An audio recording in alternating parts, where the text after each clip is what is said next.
And now we're going to talk about future and present value. All right, so future value is the potential to grow or increase your funds or resources in value over a period of time. Inflation works against future value, so it's potentially eroding your initial investment. The goal is to overcome the impact of that inflation. So stay with me here. Calculating future value is kind of interesting. So let's look at this. So we've got the value of $2,000 earning 7% paid annually over 2 years.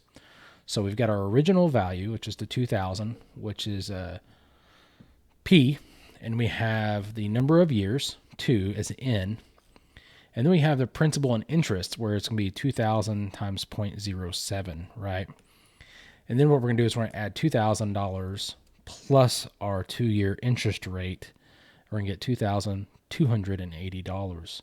So if we put $2,000 investment and get 7% return, we're going to end up with $2,280.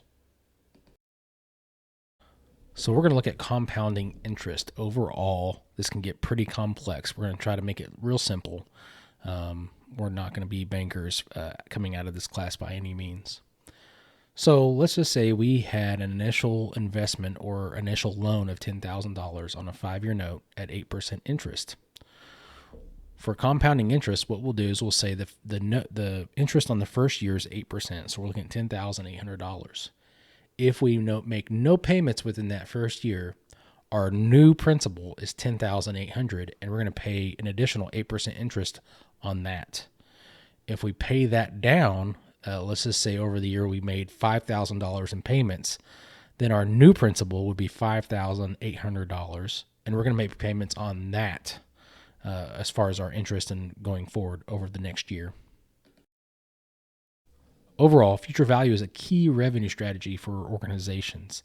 It allows idle funds to contribute to the bottom line. So if we invest them and get a return on that.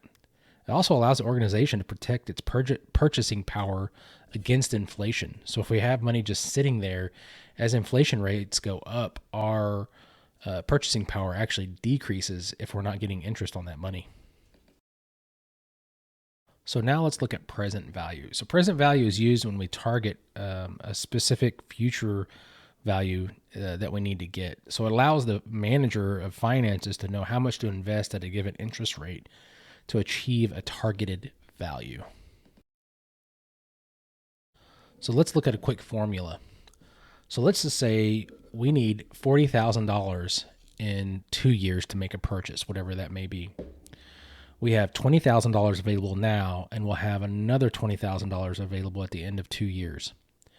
So what is the current value of our $20,000 in 2 years when it needs to be $20,000?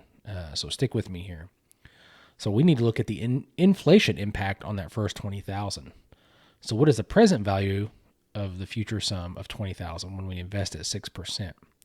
So look at this. We're going to check it out. We're going to say we have 6% interest, right? So we got if we look at this formula, we got $20,000 originally. Then you can see the 0.06 is how much interest we're going to get, and we're going to multiply. We're going to have that over with 2 years of interest, right? So basically, this is just a formula that's already predetermined. We're going to end up with $20,000 times 0.890. So $17,800. That's how much money we need to deposit now at 6% interest, so that when we get to the end of the 2 years, we'll have the new $20,000, and we'll have whatever we put in the bank with the interest, which will be $20,000. So basically, what we're saying is that of the $20,000 we got now, we can spend up to $3,200 immediately, put the rest in the bank at 6%, and when we get to the end of 2 years, we'll have a full $40,000. That concludes our introduction to future and present value.